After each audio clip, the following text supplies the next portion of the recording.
Hey, welcome. I'm Michael Wimberly, and today we're going to talk about replacing your djembe drumhead. Sometimes it breaks. What are you going to do? First tools you'll need are a pair of vice grips, a screwdriver, a pair of gloves, some scissors sometimes, and a nice rubber mallet. And also a stick can help you put tension within the drumhead. I would suggest you get a head that's much larger than the drum. So if you're working with a 10-inch drum head, maybe you can get a 16 or 18-inch skin. In this case, this is an 18-inch skin, and it's a lot of room to work with because sometimes things can get really tight and you'll need that extra skin. The next step, really simple. We'll need to put this in some warm water for about an hour. The purpose of soaking the skin is to allow the replacement head to be more pliable, and you'll see what that feels like later. Let's begin unraveling the rope. Let's undo the knot at the bottom of the cradle first.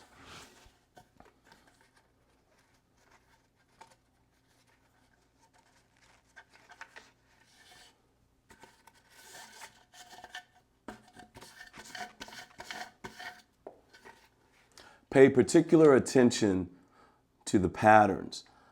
You'll have some patterns, horizontal patterns, and vertical patterns up and down.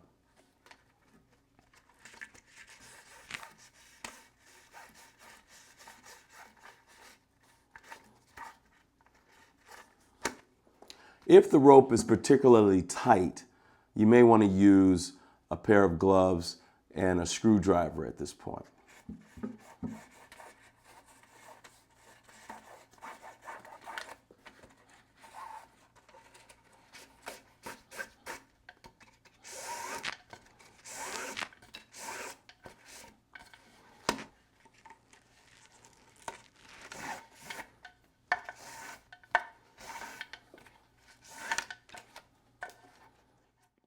Now we're going to take the vertical rope and untie that.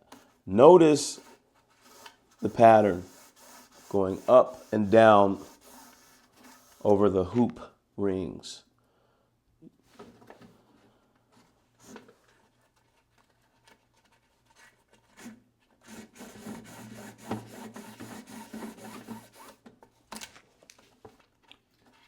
We call these the up and downs sometimes because the pattern is going up and down.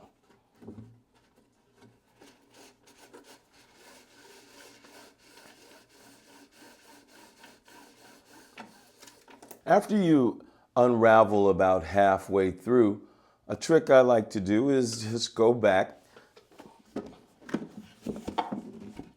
find the knot, take that knot out on the other end. It's a shorter end, so now you can unravel from this side and it won't take so much time. You won't have so much rope to work with, so let's do that.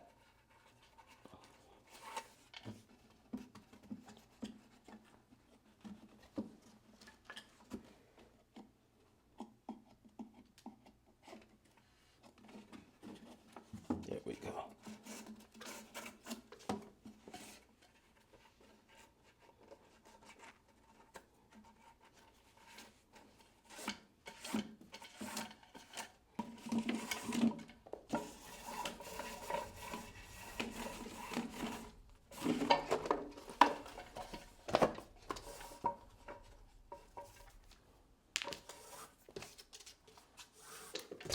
There you have it. It's done. Okay, so we have the head, the torn head, and you need to pay attention to the outer hoop or ring. We're going to take that off, just like that. Push off. Place that there. There's an inner ring that's very important for you to understand because it holds the shape of the djembe head. So we're going to cut the skin away from the inner ring. Let's see.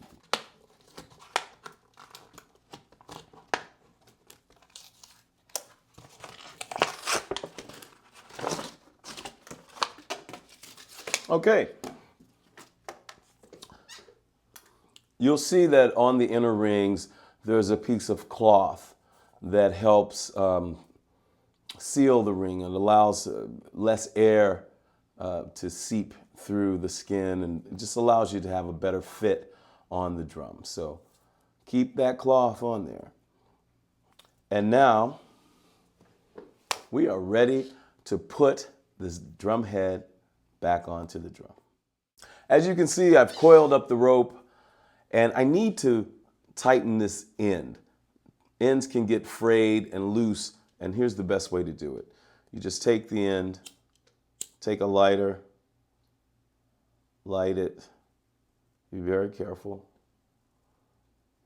Take your vice grips, blow it out, and just press together. And try to make a very sharp edge. There you go. Now we're going to put the replacement head back onto the djembe.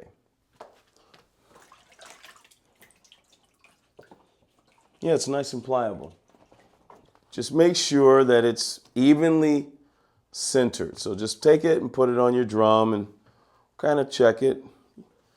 Now we're going to place the inner ring on top of the drum. Sometimes you can push it down by an inch and it'll hold the skin in place, while you take the outer hoop ring.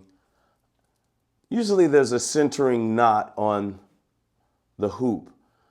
Let that be your center. You can place that on top as well. Now, just like doing a pie crust, you want to work the outer skin through the inner ring and the outer ring. And that can be a little tricky, but let's see if we can do it. Keep folds to a minimum, meaning skin folding over. Try to undo those things.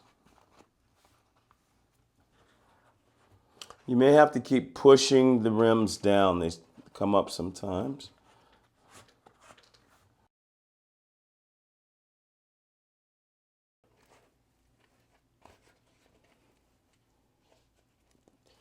So you see how it's coming together. At this point, you can turn the drum over and let the floor hold it in place. So let's see that.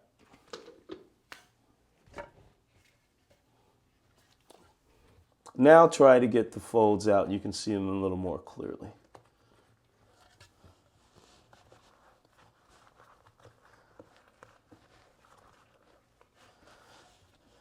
From this point, we can begin to put the rope back through the up and down vertical patterns. Now let's work our rope through the outer hoop on the upper rim. So we've got it through the first one. We're going around that centering knot I mentioned. Now the head is not firmly sitting on the drum, so you may have to use pliers or grips.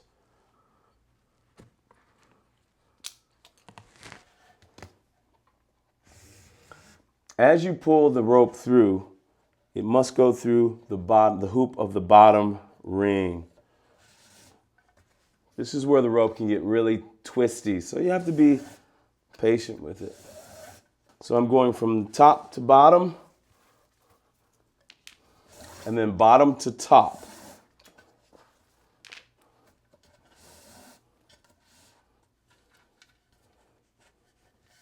Here is our first vertical pattern.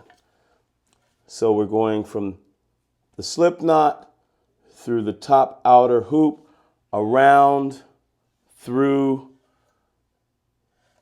down, and through the bottom hoop. Now we're going to make this pattern up and down all the way around the drum. As you go around, you must go through the next bottom hoop, go through that bottom hoop,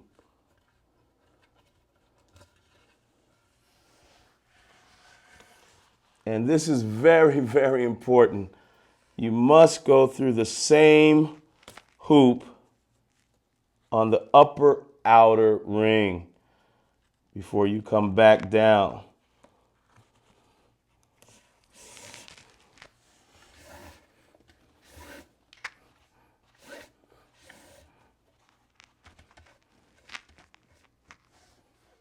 Okay, so I'm getting halfway through putting my vertical lines up and down. And you know, it's real important not to pull too much slack out of the vertical lines.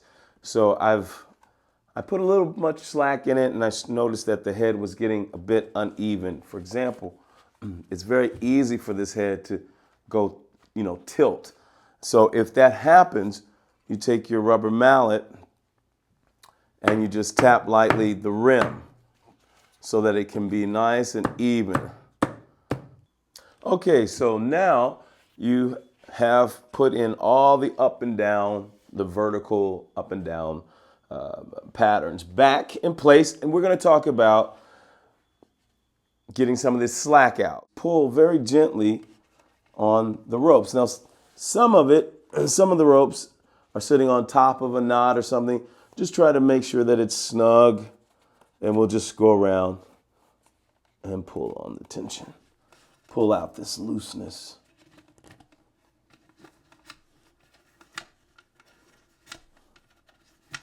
You may want to use your glove.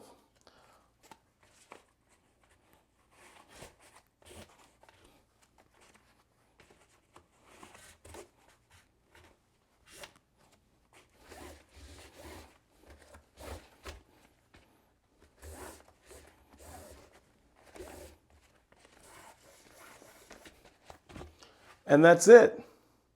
Now we're going to go and show you a slip knot that you can use.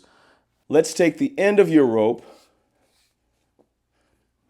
the very last piece, and let's just make a nice knot. It doesn't have to be anything too fancy, almost like tying your shoes or just making a knot. A slip knot is something where you can almost like a double knot, and it slips. And that's it.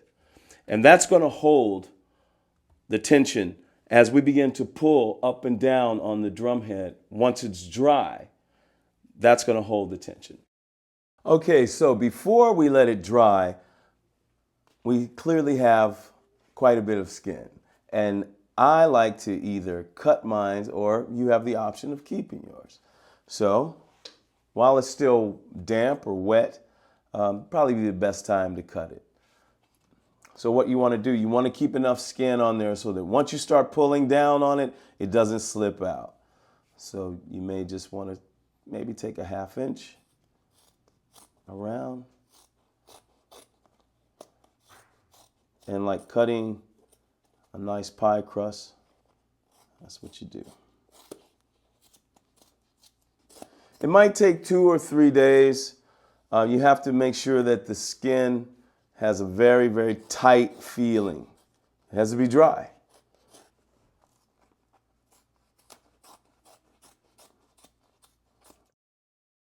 Okay, so the skin is dry. It's cut. And here's the fun part. We're going to start applying some tension to the up and down ropes. I like to start with a simple tap of a rubber mallet, usually just to bring that top head down. Maybe you can just hit on the points on the knots on the outer rim. Now we're going to pull the rope, put some tension in it. Now here's a trick. You can twist the stick around the rope, and here's a way to hold the tension. Take a pair of vice grips, and in this case I'm going to clip it to the bottom, and now I'm going to pull the tension By the way, I'm working to the right of my drum. So I'm going to go to the right, the next rope that's to the right.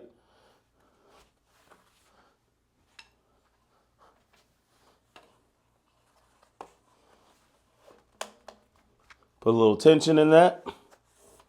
Hold on to it. Undo my vice grip. And then clip the vice grip at the top.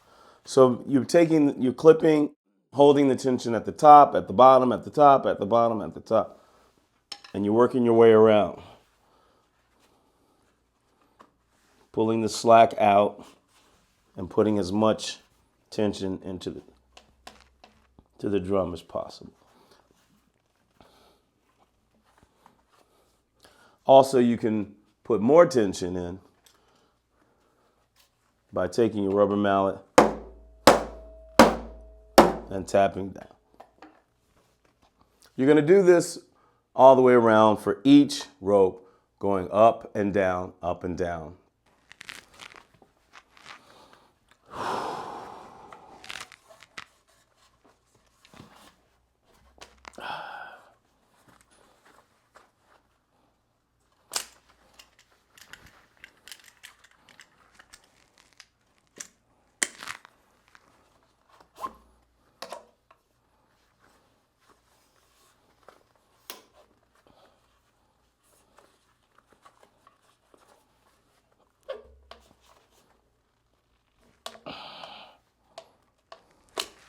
One final pull on the vertical up and downs, and I'm gonna just lock that off. Whew. Okay, so we survived that, and that was a lot of fun.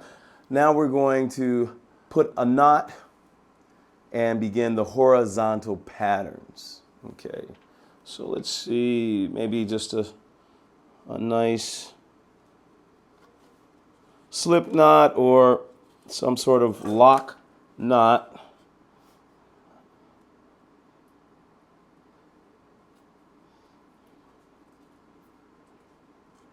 It can be very simple, the knot.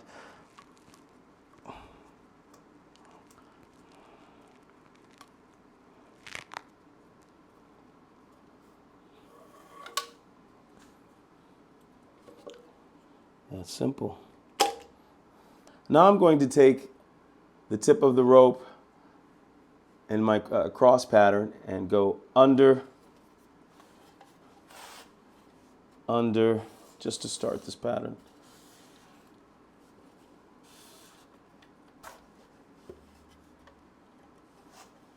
I'm going to go back over and under, and then pull it to the right. And that's where you begin to tune and bring more tension in your up and down vertical lines. So we've begun the pattern. We are going to continue with a few more under, over, under, and pull. If you remember that, that'll get you on your way. So we're going to go under the two vertical parallel lines here. And that's how we create tension to be able to tune our djembe. So I'm going under, I'm putting the slack out, I'm going back over and back under. And it creates a little cross, and then you can just pull that. And I would recommend, of course my hands are a little strong now after so many years of doing it, I would recommend using gloves. Under, pull the slack out, over, under, and pull. Now we're beginning to create this pattern. As you can see, upside down or right side up, that's a diamond, a triangle shape, and people say we're pulling diamonds. So that's how you create more tension within the head. We continue this. Tune your djembe up. If you want more information, go to my introductory for djembe tuning at tokapercussion.com. I'm Michael Wimberly. See you next time.